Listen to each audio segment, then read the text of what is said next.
Hello, everyone, or welcome back to our second installment of BG Bios, Meet the Mods. We're happy to have you join us tonight. I'm Caleb, or Duban / King Nerdboy. If I talk in the Twitch chat, it'll be King Nerdboy, so watch out for that. And I'll be your host for the discussion this evening. Our Meet the Mods series is all about giving you the chance to get to know better the moderators in our server. So we can learn a little bit about them and their lives. Today we'll be interviewing another one of our moderators, as I said. If you have questions to add to my interview at any time, you can drop them in the chat. I'll add them as appropriate. I don't add all of them, but I try to add most of them. So throw them in there if you feel like you want to ask something. Without any further ado, let's get started. Very basics here. What are your name and pronouns? Well, I am Oni. I would technically be using they, them, but I will answer to just about anything. I also answer to hey, you. The best pronoun. You is the best pronoun, right? Yes. Second person. What are you playing on stream for us today?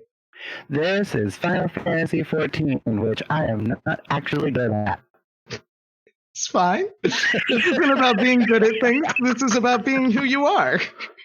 If who you are is not good at Final Fantasy XIV, then that's who you should be. Yes. I'm going to stick to my guns. I'm gonna start with some break the ice questions again. A little bit of rapid fire. Got 3 sets of them today, so I'll give you a chance to breathe in between. I did 3 sets before. You're not getting ill-treated. So just answer as quickly as you can. I'm going to move right on to the next question. If you have any justifications to add, just save them for the end. While we breathe, I'll let you justify. Got it. All right. So take a deep breath. Get ready. All right. You ready? All right. In plush form, what's the cutest animal? Unicorn. What meme best describes you? The what? What's the all-time best karaoke song? It would be Rock Lobster with me and Matt. You can only choose one, K-pop or J-pop? K-pop. Do you believe in life after love? No. Who's your favorite drag queen? Fuck. Jujubee. What's your favorite sitcom of all time? Will and Grace. All right. That was the first set. I feel pretty good about that. Did we lose the gameplay here? Did we? Oh, no. Looks like it's back. Okay, cool. I was just making sure things were good. All right. So that was the first set. I wish I had a plush unicorn to just throw on screen here now for the remainder of the... reliably. We have... perfect. The unicorn pillow. Love it. Thanks, Jordan. Shout outs and everything. All right. Are you ready for the next set? Yes.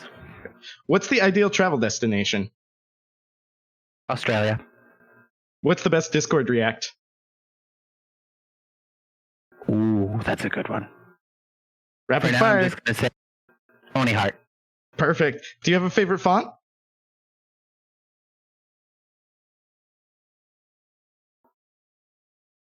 I do, and I can't remember what it's called. Oh my god. Helvetica Neue Fin. Perfect. Oxford comma, yeah or nay? Yes. What's the ultimate Nintendo console? The Switch. What's your favorite holiday? Halloween. What's the best prop for a Halloween costume? Predicted that answer. A dildo. All right, that's the end of our second set. Beautiful. All right, perfect. Okay. Last set. Take a deep breath. Ready again? Yes. All right. What's the best type of donut? Boston cream. What's the right way to eat an Oreo? Put it in milk first. If there was a cocktail named after you, what would be in it? Cotton candy. What's the best restaurant in the area? Ooh, 5 horses. What's the best ice cream topping? I shouldn't answer that, but I'm going to say hot fudge. Perfect. It's censure in motion. All right. Perfect. So that was all for a rapid fire. I hope you enjoyed it. I think we got some good answers in there. That was fun. Someone's taking notes on your favorite font so that they can send you letters in it. Okay. I'm sure someone out there is doing that. Regardless of content, I would read it. Regardless of content. Beautiful. All right. Doesn't mean I would enjoy it.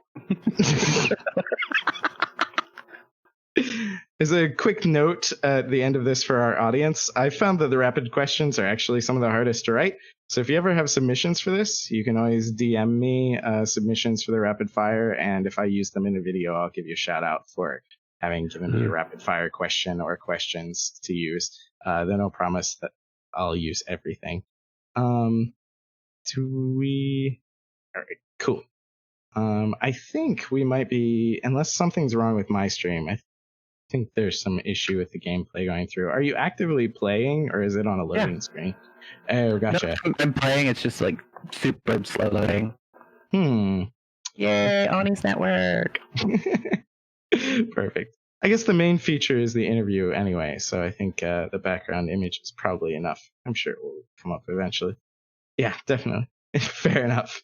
All right. So now on, yeah, it is a nice picture of a castle. I agree. So now on to some more serious business. Now that we've broken the ice, I always think that the beginning of the story is a good place to start, if not the best place. Who knows? So tell me, where were you born and where did you grow up? Okay, I was born in Miami, West Puerto Rico, on the west side of the island. I moved from Puerto Rico with my parents when I was 3. We came to America in 1989. We moved to Brockton. Probably one of the worst places ever, but we went because that's where my grandmother was living at the time, and we stayed with her for a bit. Fair enough. But I was raised in Brockton. Okay. Who all was in your household growing up? So you mentioned you moved with your parents. Did you have siblings? Who all was there? I had one sibling at the time. Okay. And we gained one more.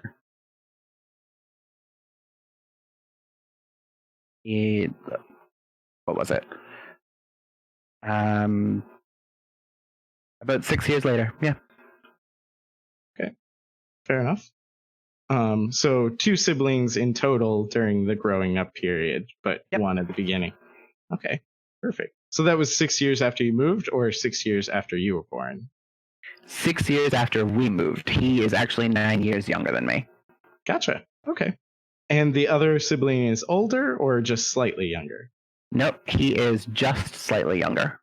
Okay. That makes me the old bitch. I was going to say you're the oldest of the 3 then. Yes.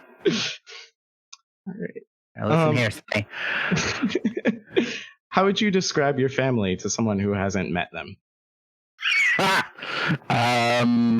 Well, as it stands currently, I do not speak to my father or my middle brother.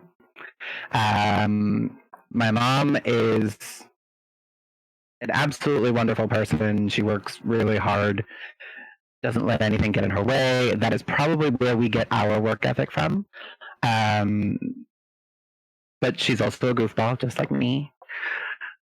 And my baby brother, he is also quite a bit of a goofball. Out of the 3 kids, he and I are the smartest. The middle child, not going there. Fair enough. I think the gesture speaks for itself. I think we learned a whole world of things in the gesture. Yeah, Eric says the eye roll said everything, so that's one of his favorite moves.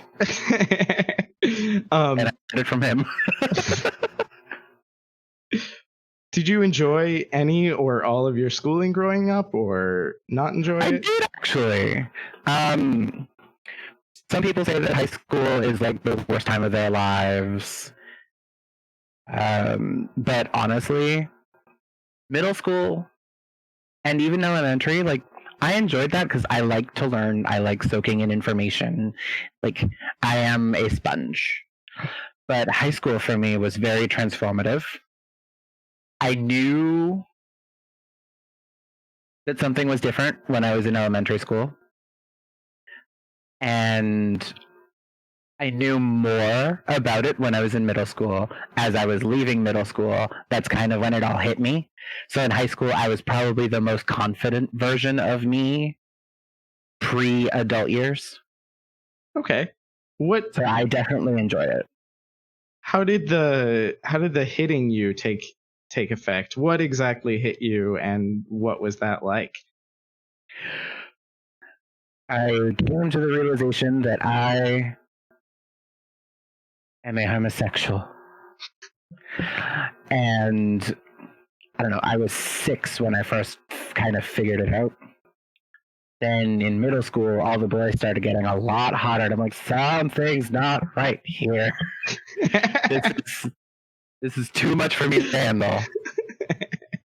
And then the transition into high school, I was like, okay, I know now. And that's going to change a lot of things. Mostly, I thought that I would actually lose friends in the process. If not, I gained far more. Because in high school, I was probably one of 3 out homosexuals. And Brockton High, huge school. My graduating class, we started with 1,200 kids. Wow. So the school comfortably holds about 5,000. Yeah. But to have only 3 out homosexuals, that's... Yeah. Those numbers aren't right.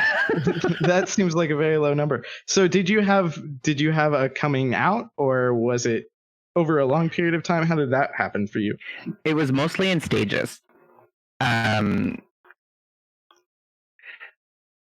What ended up happening was I told like a couple of friends, and then after a while, I had told the majority of my show choir, and then after that, I had started telling more and more people. I did not end up telling my mom until I was 21, and by that time, I had actually had a serious boyfriend. Fair enough. And I never actually told my father. Okay. So what was what was your reasoning for having several stages? What made that more comfortable for you? It was actually kind of the way that our schooling was set up, because you didn't see the way that the schedules were set up in school. I didn't always see the same set of friends every day. So some people found out on Monday, some people found out on Tuesday, that kind of thing. Gotcha. Fair enough. I mean, if I could have had like a press conference in the middle of high school, I would have. Like, totally homosexual. Let's go. I can imagine what that press conference would be like. Oh boy. Fair enough. So what did you do after high school? What happened next? So I went to college for a little bit, and I don't know, like, I liked it, but I didn't in a way. And then with me having to pay for it out of pocket because my parents couldn't help me, I was like, you know what? I'm done. I'm not actually focusing on all the things that I need to be focusing on, and I'm out partying and wasting all this money. So, you know what? Let me just leave. So I did. I obviously did not get my degree. Okay, some people don't. But after that, I just started working right away. Okay. What did you start? What avenue of work did you take? What didn't I do? I mean, I started working, or I entered the workforce when I was 14. And like I was a medical records clerk working at the same pediatrician that my mom worked at. And then, gods, in high school, I ended up doing it all. I was working in fast food. I was working at like an actual restaurant. I was working at the supermarket. I kind of did it all. Fair enough. What do you do now? Nothing I want to keep doing. So I supervise a copy center at a prestigious law firm in Boston's Back Bay. Okay. What do you think is what is in the cards for the future? What career moves are you looking forward to after the pandemic? Anything? I don't know. I don't think it would be immediately after the pandemic, but I definitely do want to make some moves. And in the meantime, I'm still going through the process of trying to teach myself how to code. Gotcha. I haven't gotten very far. Definitely not very good, but I'm working on it. What do you do to learn how to code? What's the process for you right now for that? Just taking online courses whenever I can. Fair enough. I think I should be taking them more often. That is the nature of habit, right? Everyone wants to build better habits. I do want to give a quick note to the audience. I noticed a question from Chris. I promise I'll get to it. I'm saving it for later, but I didn't want you to think I was ignoring you. It fits in well later, so that will be a little mystery for Oni. Everything in the chat is a mystery right now. All right. So let's talk a little bit about who you are now. I've grilled you on your history and origins. So just starting with a question that I know is fun to ask you specifically because I think it's actually changed in the time I've known you. How many languages do you speak? Comfortably? 6. Am I in my process of learning? 8. Okay. At least I think it's 8. It might be 9. I have lost count. Am I putting you on the spot if I ask you to list them? No. Are you going to ask me to list them? Or Would you list them? All right. So, growing up, I learned English and Spanish together, so that's 2. Then I learned very, very rudimentary French. Because of my knowledge of Spanish, I can technically, comfortably, a little bit speak Italian and Portuguese. I have also been diving into learning how to speak Japanese and Korean. But in school, I had 6 years of Latin. There we go. I was going to say I'm counting. So 8. All right. Latin, very useful language if you're Catholic. Useful to people who know it, dead to anyone else. My best friend's father is a Latin teacher, and he will always say, Latin is not dead, it's still an official language of Vatican City. Yeah, but the way that they mispronounce things. I was going to say, ecumenical Latin is a little different. We believe in saying things a little bit more the Italian way. Yeah. Lots of chairs when they should be. Indeed. That was the one I knew. I think there's some other sound differences as well, right? Or is it just the G's? The hard G's versus the soft G's. Gotcha. Cool. All right. What would you say are some of the most important parts of your identity? How would you describe yourself to a trustworthy stranger, someone that you were fine with knowing things? That's actually a very good question. I like to think of myself as someone that can be somewhat entertaining to be around, but I can be serious when I need to be. I tend to look on the bright side, but doesn't always happen. Like right now. Let's not die, thanks. Gods, I should be doing things a little bit differently. I feel like there's a lot that I want to say, but it's not all coming to me right now. Okay, fair enough. That's reasonable. Um, um,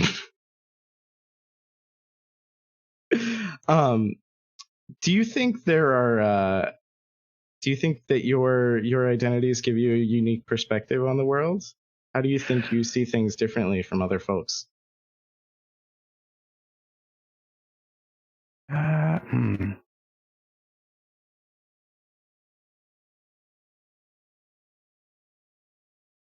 I feel like having been on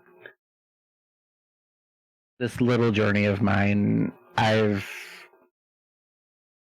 been able to see more about people than most other people would pick up on. I'm too observant for my own good, I guess. But it's also helped me. And then throwing in all of my experiences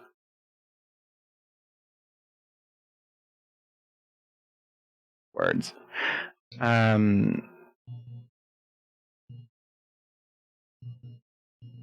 It's kind of helped me almost be more of like an actual human. Of course. Like I've been able to sympathize and empathize with more people because of things that either have happened to me when I was younger or things that happened to friends of mine when we were all younger in our formative years, and those things have all humanized me. Not saying that I was like an alien or anything, but Sure. What are some of those experiences that you think gave you more of an ability to empathize with people, if there are any you don't mind talking about? Well, my father was probably the worst person on the planet. Maybe fifth to everyone in World War I, to Trump and Putin. He was an alcoholic. He was a domestic abuser. He also dabbled in drugs.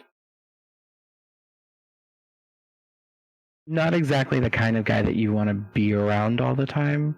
Like, yeah, sure, he would put on this facade every time we left the house of like this party machine and just like always a good time. But behind closed doors, he was far from it. We all hated him, except for my middle brother, which not going there. Fair enough. But like, yeah, I got my behind handed to me more often than I liked, and I was the quiet child.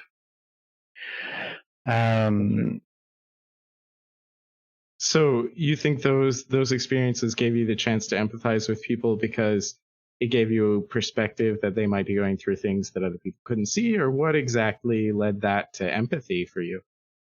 It was mostly you don't know what's going on in someone else's life until you actually walk their path with them. Sure. Because they can have a smile on their face when they're, like out in the world, but once they get home, they're absolutely depressed. Or they're in a situation where they don't want to be. Like, you don't know that by looking at them. You sit down, you talk to them, you share your experiences, and you go from there. I just wanna carry over that there's a lot of love and hearts being expressed in the chat. I'm sure you'll be able to go back later and read exactly everyone that Probably. did. But I just wanted to pass along that there's a lot of that happening, so that you knew that there was a lot of empathy from the audience as well. Thank you. So I'll pivot gears a little bit, unless there's anything else you wanted to talk about as far as the experiences that led you to empathy. I don't want to close that off if there was more.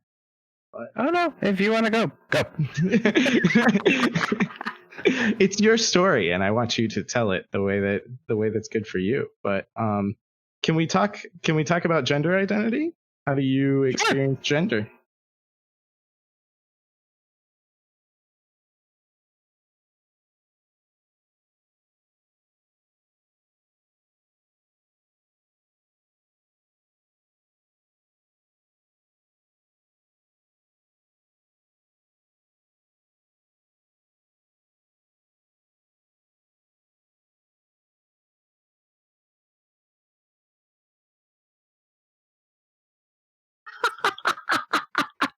And I'm getting my butt kicked. Hey, I'm sorry about that. I think just perfect. As a result, I asked that last question, and I asked it as a hit and run question. And then immediately I was gone. It was just, of all the questions in this interview, that was really the one I would not have liked to hit and run on. Stuff happens. Okay, sorry about that. I'm back, audience. Thank you for all the welcomes back.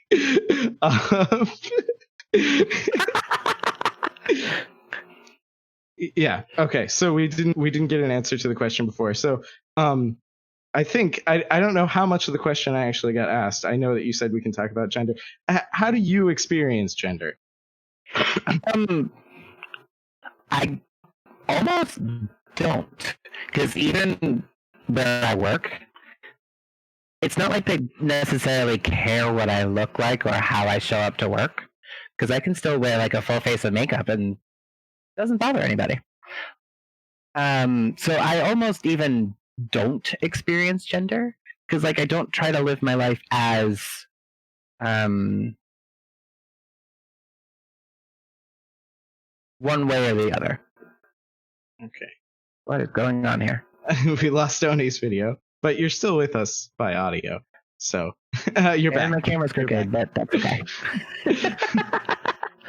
The internet gods have not blessed us this evening. Chat, it has please to forgive be connection. Us. Blame it on the ISP. Yeah. I will continue to do so. Okay, perfect. So your experience with gender, you said you don't really experience it. You're sort of free to. Cool. Do you is that always been your experience of gender, or has it changed over time for you? It has definitely changed over time, mostly the day that my parents divorced. One, single greatest day of my life. Two,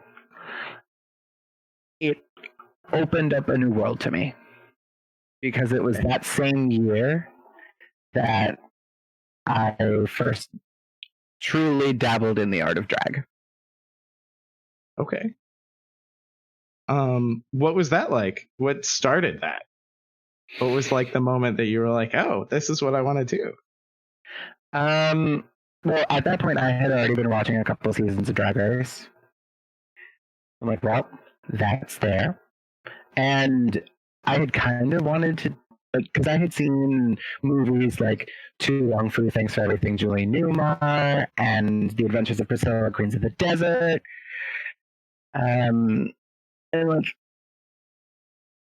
I knew that was an aesthetic that I wanted to pursue.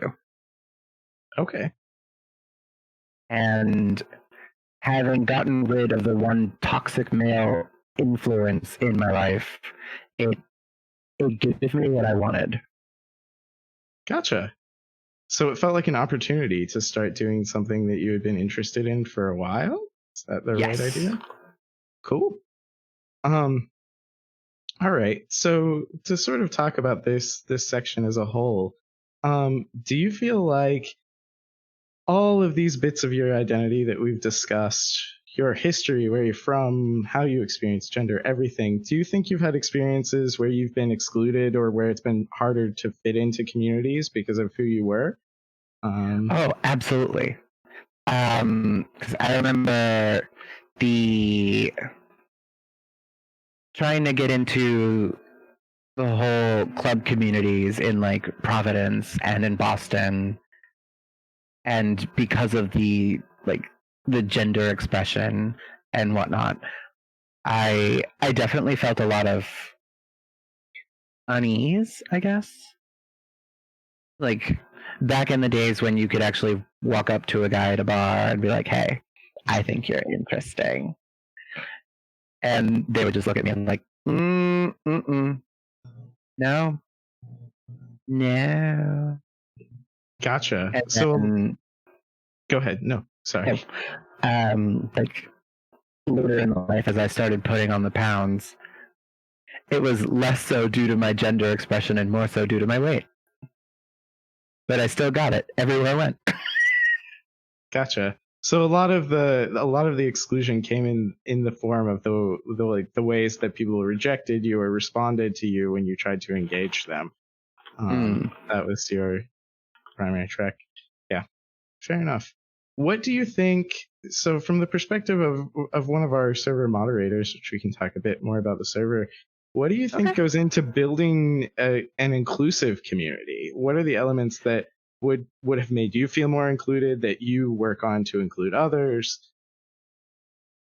It would probably be the inclusion of more than just your average male presenting homosexual.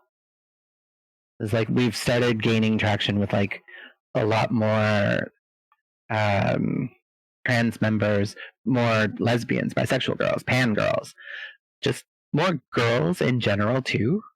And for me, that's great because it's nice to have all the perspectives available. Yeah. Whereas if you're just like a group of gay men, like, well, like, okay, we are an exclusive group. Fair enough. When did you join the server? So we can start at the beginning of the journey of the server and just pivot to talking about that for a few minutes. So I joined the server in like mid-May 2017. So it was a couple months. Yeah, it was a couple months after the server was formed. Gotcha. So you were not one of the originals, but you were very, very close. Correct. Gotcha. Okay. And this is a cheeky question because I absolutely know the answer for personal reasons, but I'm going to ask it for the benefit of the audience. How long have you been a moderator? About the same time as you. there's the personal reasons that I know. It's exactly why I know how long you've been a moderator, which has been about a year, I think, right? Am I remembering correctly? Just about, maybe coming on to. Yeah, that's what I think too. Probably 11 and a half months, something like that. Yeah. Everybody prepare for our anniversary. We expect a party. No. I'd love a party. What about Boston Gamer? Dana says there will be cake, and that's a promise I am definitely going to screen cap and save for later. Please do. What about Boston Gamers makes it a home for you? Honestly, it gave me something that I had been missing for many years. Like, many of my circles were just a whole bunch of straight people. Or a whole bunch of straight people plus one other character that did not know they were gay, but oh my god, were they?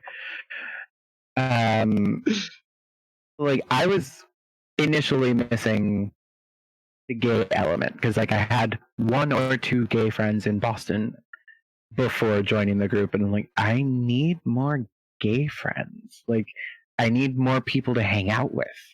I need more people to do things with, even if it's just like online. And I don't remember how I came upon the server, but I was like, I think this is exactly where I need to be. Awesome. What are your goals for the future of the server? Do you have a vision about the future? No.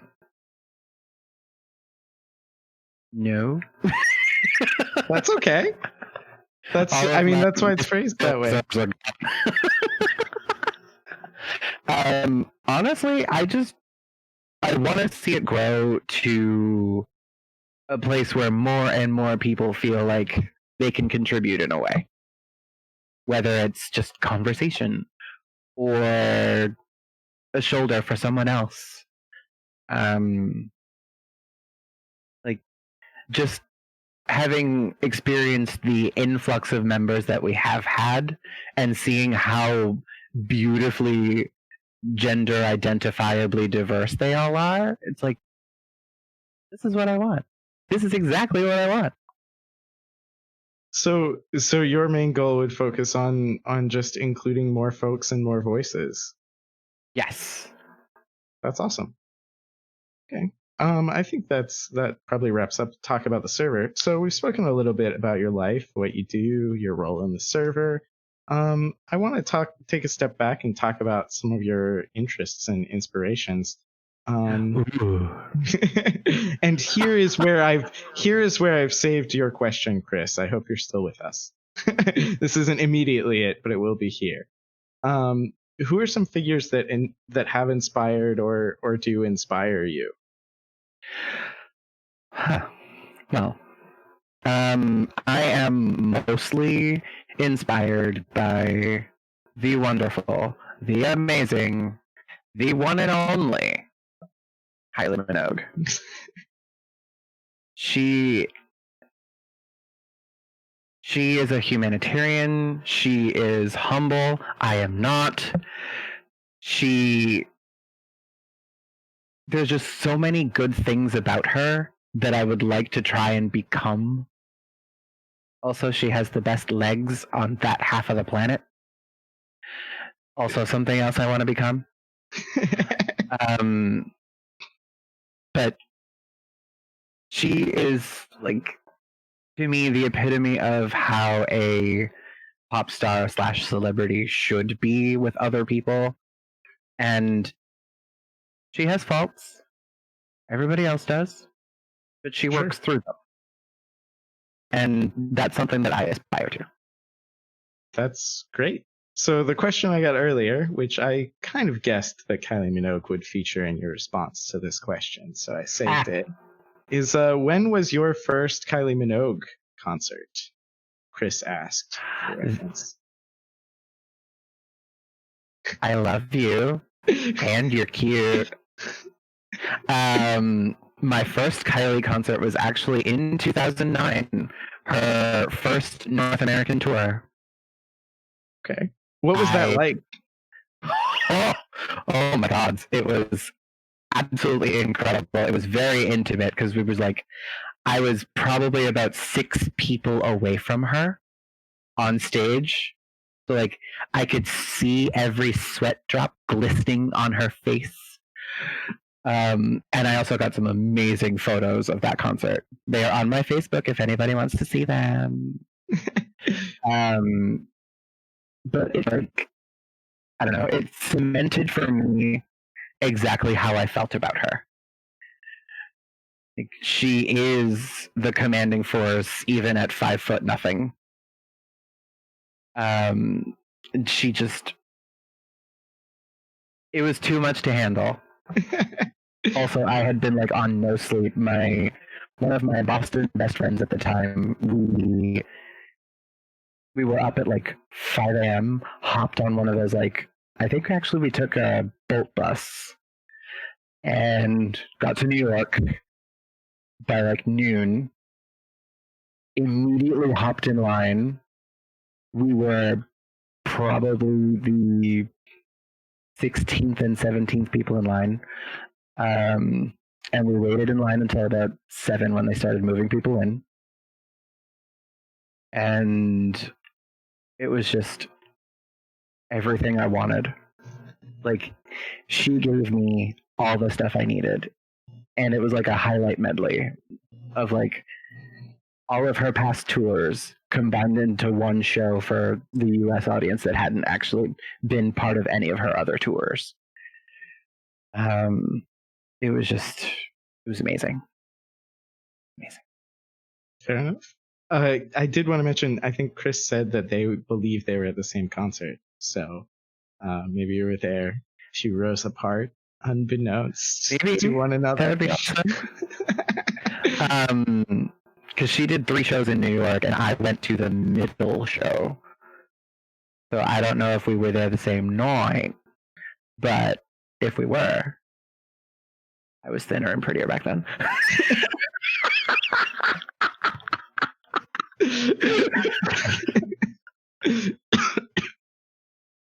Perfect.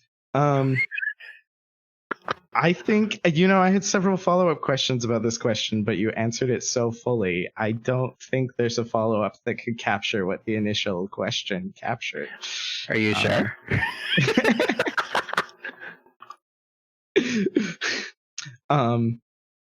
I will ask what your favorite Kylie song is. Is there a favorite, or is it too hard to pick? I have many, but my absolute favorite Kylie song is The One. Okay. Perfect. I've done it at karaoke a few times. Hopefully people remember. Eric said he knew the answer to that. So of course he did. And if he didn't, I'd kill him. Perfect. All right. Pivoting a little bit again. What are you watching on TV nowadays? Do you watch much TV or? Honestly, I don't really watch a lot of TV, but I do sink a tremendous amount of time into YouTube. That's bad. Depends on whether you take the wheel or the algorithm takes the wheel. One is good, the other can turn out not so good. It's kind of a mix of the two. It is for most people. But yeah, that's good. Okay, so this is a question I know you'll have an interesting answer to. We've actually mentioned it a bit. You're often regarded as one of the main sources of knowledge on LGBTQ plus cinema in our server. What are a few must-watches, and what makes those essential? Oh, good. Well, I mentioned 2 of them already. Them being The Adventures of Priscilla Queen of the Desert. Because A, it was filmed in 1994 in Australia, starring 3, at the time, I think they still are, straight men in drag, doing a cross-country trip, but also like doing the whole, like bonding and having fights and then getting back together, and like a regular road trip movie, I suppose, but with lots of drag and glitter and funny looking outfits. Also, To Wong Fu, Thanks for Everything, Julie Newmar, which was filmed in 1995 as the US's answer to The Adventures of Priscilla, where it's 3 straight men, one of them now dead, who get together, go cross country, and during their travels they learn lessons and bond, and another road trip movie. A movie I really enjoyed, but not many people know, is called Beautiful Thing. And it's essentially the story of 2 kids in the UK who, one of them suspects that he's gay. The other one doesn't know it, but eventually comes to terms with it. And they face some hardships. People are mean. A whole, like, the one who doesn't know it and doesn't even suspect it has an abusive older brother and father. And the one who kind of suspects it, well, his mom doesn't exactly agree in the beginning, but she warms up to it. There's a neighbor who swears by the work of Mama Cass, and that's all she does. And it's almost like she's a conduit for Mama Cass. But the two have experiences where they come together and like, oh, this gay thing, not actually that terrible. And I love it dearly. I don't know if anyone else has seen it, but I love it a lot. And there are other movies like Latter Days, which, oh boy. I am a fan. And I saw one that I was kind of freaked out by, because I wouldn't exactly classify it as 100% a gay movie. Mysterious Skin. Okay. It has Joseph Gordon-Levitt in it. So does Latter Days. Yes, it does. He's one of the Mormons. Yeah. I guess that says a lot about him. But it was this weird movie. It wasn't exactly horror, and it wasn't exactly like a psychological thriller, but it had moments where, like, oh, you're talking about doing things to little kids. Yikes. Because, like, I guess two kids were on the same Little League team, and their coach was not exactly the best person. Ugh. And then the two grew up, and I think one of them killed the coach. Okay. Well, that's an interesting way to tell a story. Yeah. Figured I'd lead with that because the rest of it is just gross. Yeah, I don't know how I'd respond. I mean, I don't watch horror for a reason. My mind doesn't tangle with that very well. But you also don't really watch movies. That is true. That is true. I do want to give a shout out to Marin, who recognized every movie that you mentioned. Oh, good. Seen them all. Several other people had seen certain ones, but it seemed like everyone that came up, Marin recognized. So good. On the same page with you there. All right. Well, on a stream about the Boston Gamers, I would be remiss not to ask you what are some of your favorite video games. Whew. Well, as you can tell behind me, my favorite series of all time is The Legend of Zelda. I have a 10-year-long relationship with World of Warcraft. I'm finally coming into Final Fantasy XIV and actually kind of enjoying it for what it is.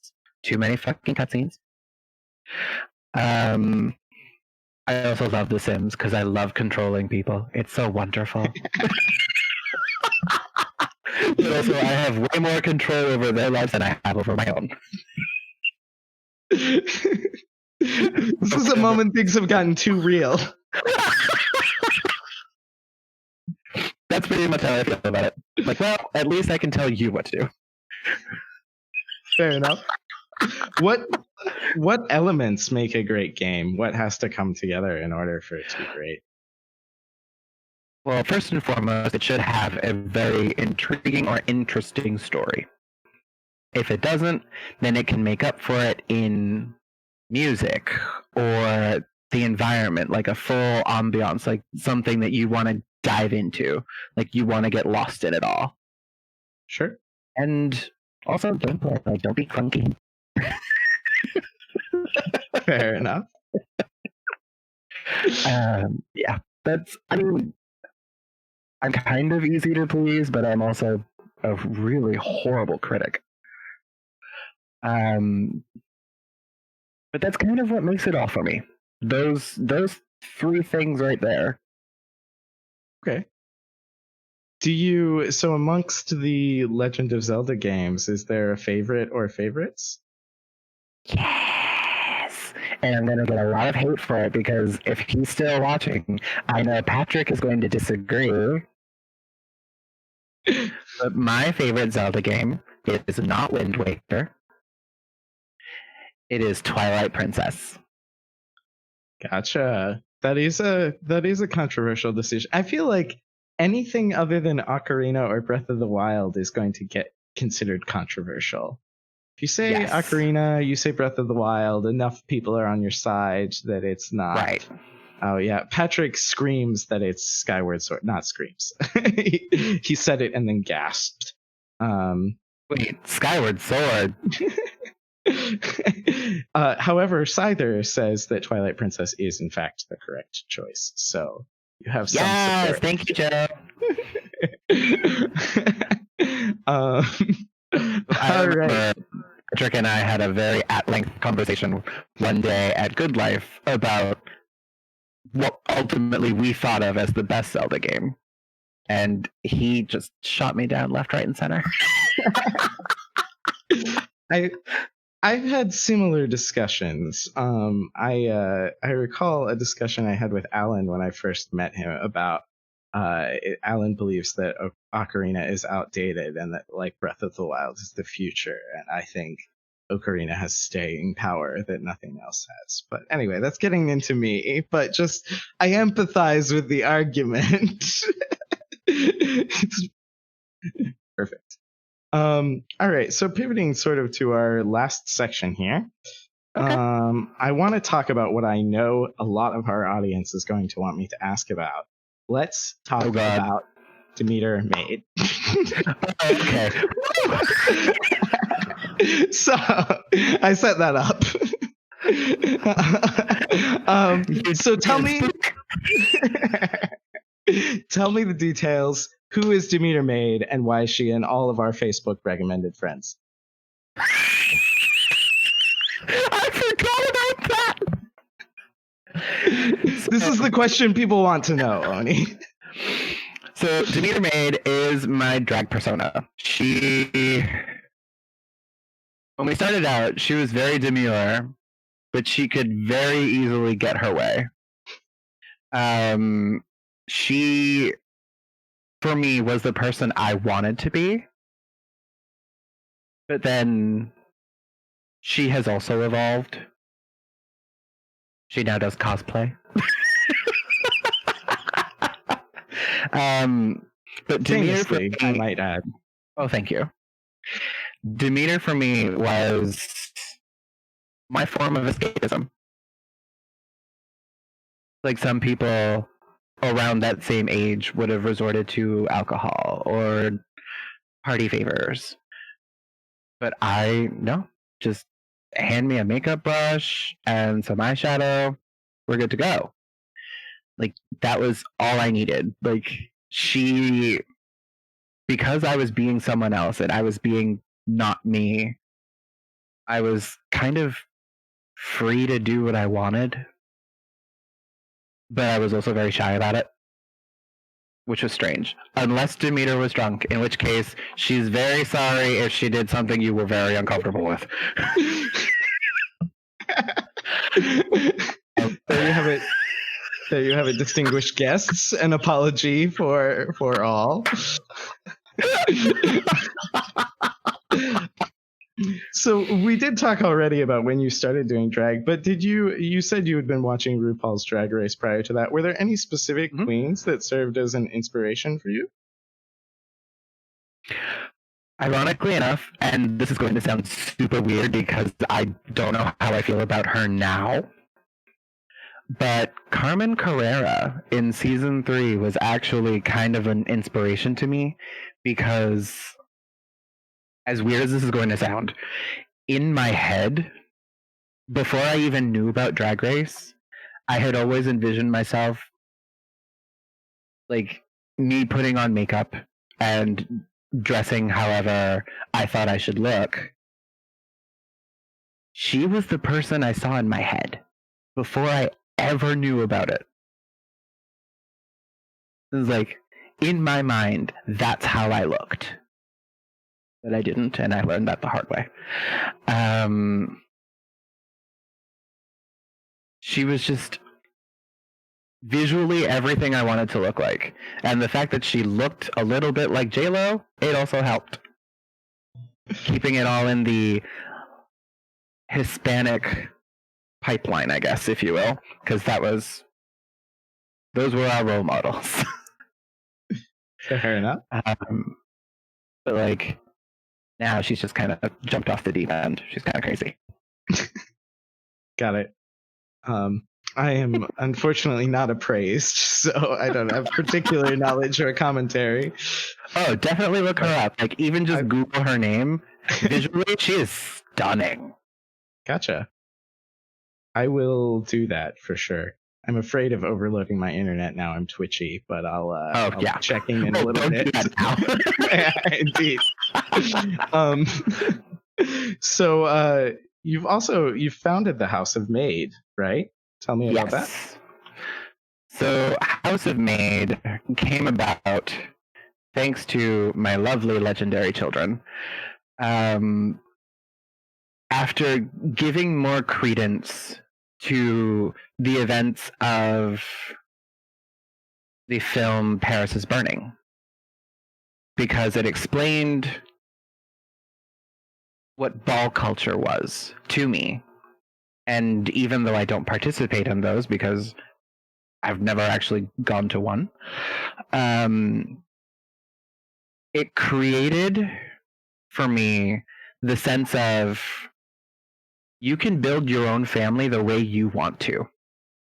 You don't have to define it by the people who are blood related to you. They can be the people you choose to spend time with, because not only do they help you, not only do they make you feel good about who you are, but by doing that, you're also making them feel better about who they are. And to me, it was eye-opening, at the very least. I was like, okay, so I can choose my family. I can choose who I want to spend time with, who I want to associate with, who help me become a better person, and in turn, I do the same for them. And that just changed everything. That's awesome. That's amazing. I did want to, this is kind of a silly pivot, so I apologize, but earlier Tortoise W asked if Demeter Mid can be tipped in quarters. Why quarters? Because you're feeding the meter. Patrick, you're cute. All right. Woo, I won't touch that one again then. Tortoise W's questions are banned. Oh no, where's my band here? You need a physical one so you can wield it wildly in your interview. I think I'm going to do that from now. I don't even know where I'm going.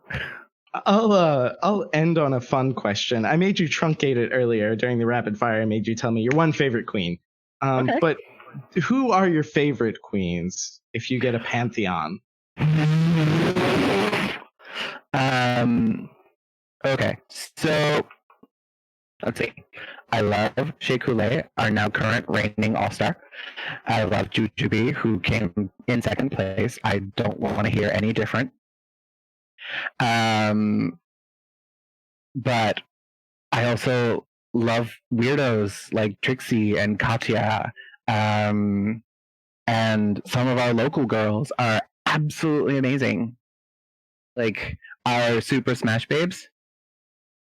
These girls are hecking talented. Also, some local queens like Champagne and oh god, she goes by so many names, but Severity Stone. Like, I just have a very broad appreciation for drag. be it in however it comes. Yes, most of it is female presenting because that is kind of how I see myself. But I'm fascinated by drag kings. Like Landon Cider. He is, oh God, he is hot. I've not come across very many drag kings, but the ones that I have seen, I've been impressed by. Like, a couple of locals, like, and I forgot their names. Jesus, where's Adam when I need him? Fuck, what is his name? Well, Throb Zombie, there it is.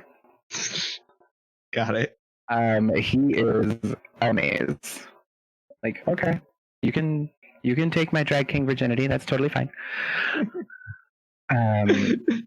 But like the art of drag as a whole is just, I don't want to pick and choose because I can't. Sure. The Gamers chat does say you can send a full list later in chat whenever we put out the VOD. So, oh God, that's a long list. Chat says just a sensible 74. So I think you're good. I love you guys. Oh, I'm gonna have to show you the reference. Okay, I take it there's a joke that is lost on me. No surprise. But at least I parroted it at the appropriate moment. Yes. So I appreciate chat. You've made me so much funnier than I would be without you. If only I had you popping up during life. I mean, you can. It's true. I'll just keep the server open. I'll be like, what funny reply should I say to my boss? No. All right. So I will go ahead and wrap up there. I think we've hit about an hour, so that sounds good.